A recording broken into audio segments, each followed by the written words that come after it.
Hello students, I hope आप सभी बढ़िया होंगे। इस वीडियो में अपन लोग डिस्कस करने वाले हैं सीयूईटी 2023 रिजर्वेशन सिस्टम।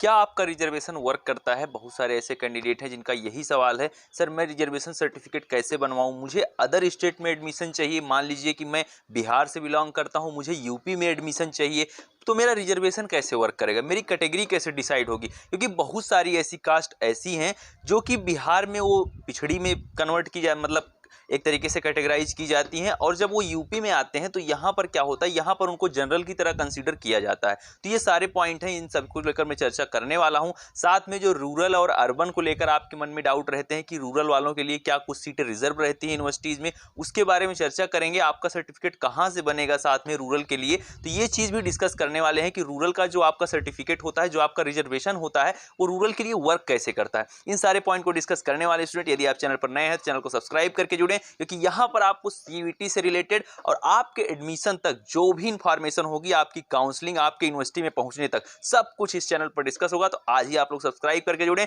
साथ में आप लोग डिस्क्रिप्शन में दिए गए टेलीग्राम ग्रुप को जरूर ज्वाइन करें, जहां पर आपको लेटेस्ट नोटिस मिलती रहेगी। कोई भी आपके मन में पर्सनल सवाल है तो आप लोग इंस्टाग्राम अकाउंट पर मेरे से पूछ सकते हैं, जिसका लिंक आपको डिस्क्रिप्शन में मिल जाएगा। चलिए शुरू करते हैं। सबसे पहले बात आती है आपके रिजर्वेशन सिस्टम की, जो कि जनरली होता है सभी यूनिवर्सिटीज में। मैं सभी कैटेगरीज की बात करूंगा कि कौन सी कैटेगरी में आपका रिजर्वेशन सिस्टम कैसे वर्क करता है।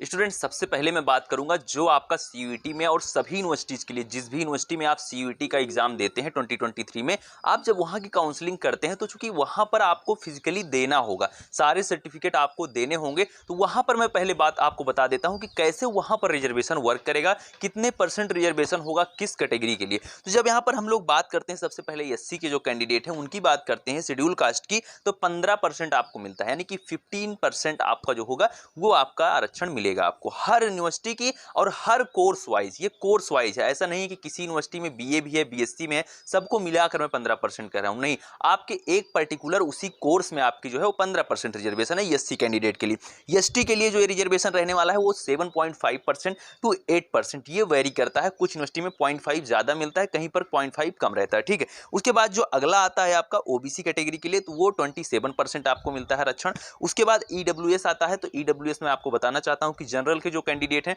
उनको ईडब्ल्यूएस सर्टिफिकेट बनवाना होता है, तो उनको जो मिलेगा, इसका आप लोग सभी लोग जानते भी होंगे कि 10% आरक्षण मिलता है ईडब्ल्यूएस के कैंडिडेट को। इसके बाद जो अगला आता है वो आता है आपका पीडब्ल्यूडी, जो कि फिजिकली आप लोग, जो जिन कैंडिडेट को फिजिकली कोई प्रॉब्लम है, कोई भी दिक्कत है, उनको विकलांगता सर्टिफिकेट वो देंगे, तो उनको भी 5% आरक्षण मिलता है। फिर इसके बाद जो अगला आता है वो आता है employ quota. Employ quota university to university vary करता है, क्योंकि क्या होता है कि कुछ यूनिवर्सिटी होती हैं अपने एम्प्लॉय को 20% आरक्षण दे रही, कोई 10% दे रही, कोई 5% दे रही, कोई 2% दे रही हैं। तो ये यूनिवर्सिटी टू यूनिवर्सिटी वेरी करता है। ये किसी तरीके से, ये जितने रिजर्वेशन मैं आपको बता रहा हूँ, इसका सीयूईटी से कोई रिलेशन नहीं है। इसका सीधा सीधा मतलब है आपके यूनिवर्सिटी से, जिस यूनिवर्सिटी में आप एडमिशन चाहते हैं, आरक्षण उसने सेट किया है। सीयूईटी ने कुछ भी ऐसा नहीं सेट किया है, ये सारी चीजें आपकी यूनिवर्सिटी सेट करती है, ये जो भी आरक्षण के रूल हैं। और ये सब इंडियन गवर्नमेंट जो है, जो आपकी भारत सरकार है, वही चीजें, ये सब चीजें कंट्रोल होती हैं, वहीं से इन रिजर्वेशन को मान्यता मिली हुई है। दूसरे स्टेट से यदि आप किसी और स्टेट में जाते हैं, जैसे कि मैं एक फॉर एग्जांपल आपको एक चीज समझाता हूं, जैसे जिन भी कैंडिडेट के नाम के पीछे जो अपना टाइटल लगाते हैं अग्रहरी लगाते हैं,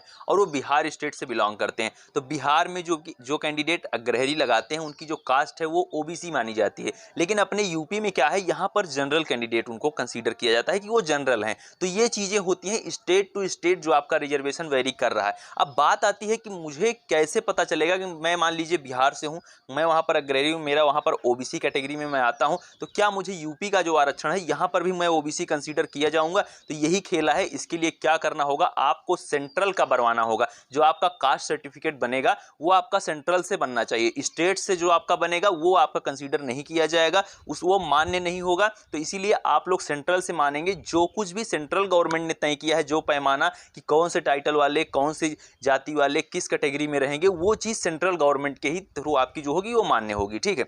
अब इसके बाद जो अगली बात आती है, इसके बाद जो अपना पॉइंट आता है वो आता है रूरल या अर्बन का जो पॉइंट है। रूरल या अर्बन का जो पॉइंट है वो टेलीग्राम ग्रुप में भी काफ़ी कैंडिडेट ने मैसेज किया है कि सर मुझे रूरल डालना चाहिए कि नहीं। देखिए, रूरल और अर्बन चूज करने का एक ही पर्पज होता है कि आपको रिजर्वेशन चाहिए कि कुछ ना कुछ मुझे छूट मिले, मेरा नंबर अगर कम होता है तो हो सकता है उससे मैं किसी अच्छे कॉलेज में पहुंच सकूं। लेकिन कैंडिडेट रिजर्वेशन में जो ये आपका पॉइंट है रूरल और अर्बन ज़्यादातर यूनिवर्सिटी में कंसीडर नहीं किया जाता है। लेकिन मान लीजिए कि आपने अपने फॉर्म में फिल किया है सीयूईटी में, खैर उससे कोई मतलब नहीं है क्योंकि काउंसलिंग का फिर से फॉर्म भरा जाएगा। अगर आपने इसमें रूरल डाला भी है तो वहाँ पर एडिट होगा, काउंसलिंग में सब कुछ चेंज होगा, फिर से सब कुछ चेंज होगा, कैटेगरी वगैरह सब कुछ। आपका नाम नहीं चेंज होगा, जो आपका एड्रेस है परमानेंट एड्रेस, यही चीज़ें वहाँ पर नहीं चेंज होती हैं, बाकी सब कुछ आपका चेंज हो जाता है। जितनी भी चीज़ें हैं सब कुछ आपकी वहाँ पर कैटेगरी वगैरह चेंज हो जाएगा। लेकिन यदि आपने सीयूईटी के फॉर्म में भर दिया है रूरल, तो उसकी एक शर्त है कि आपने जिस कॉलेज से पढ़ाई किया है वो क्या होना चाहिए, वो गाँव में होना चाहिए, वो भी रूरल में एरिया में होना चाहिए। ये जो आपका रूरल सर्टिफिकेट है ये उसी कॉलेज का प्रिंसिपल आपको बना के देगा। तो ये चीज़ आपको ध्यान रखना है कि आपका कॉलेज जो है वो रूरल एरिया से बिलोंग करना चाहिए। इससे क्या होगा, आपको रूरल का मिल जाएगा। लेकिन रूरल कैटेगरी के लिए मतलब जो भी कैंडिडेट ग्रामीण क्षेत्र से बिलोंग करते हैं उनके लिए सीयूईटी ने कहीं पर भी नहीं लिखा है कि उनको कोई भी रिजर्वेशन मिलेगा। तमाम ऐसे कोर्स हैं जिनमें मिलता है, जेईई मेन वगैरह में, उन सारी जगहों पर मैं बात नहीं कर रहा हूँ। मेरा पॉइंट इस वीडियो का सीयूईटी है। तो सीयूईटी में ना ही मैंने अभी तक किसी यूनिवर्सिटी का देखा है कि रूरल के लिए कुछ परसेंटेज, जैसे मैंने अब आपको भी सारे कास्ट के लिए बताया, जितने भी मैंने आपको कास्ट के लिए बताया कि इन कास्ट के लिए इतना रिजर्वेशन है, इस कास्ट के लिए इतना रिजर्वेशन है, इन कैटेगरी के लिए ये रिजर्वेशन है, तो उसमें कहीं भी रूरल या अर्बन जैसा कोई शब्द इस्तेमाल नहीं किया गया है,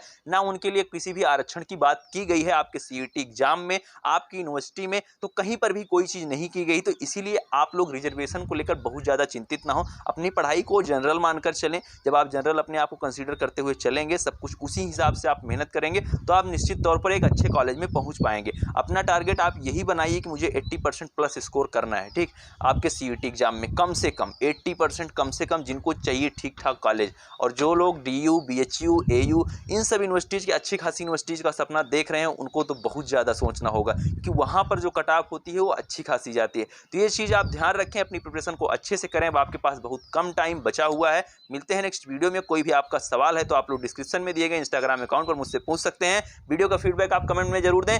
thank you, bye bye, love you all, नमस्कार।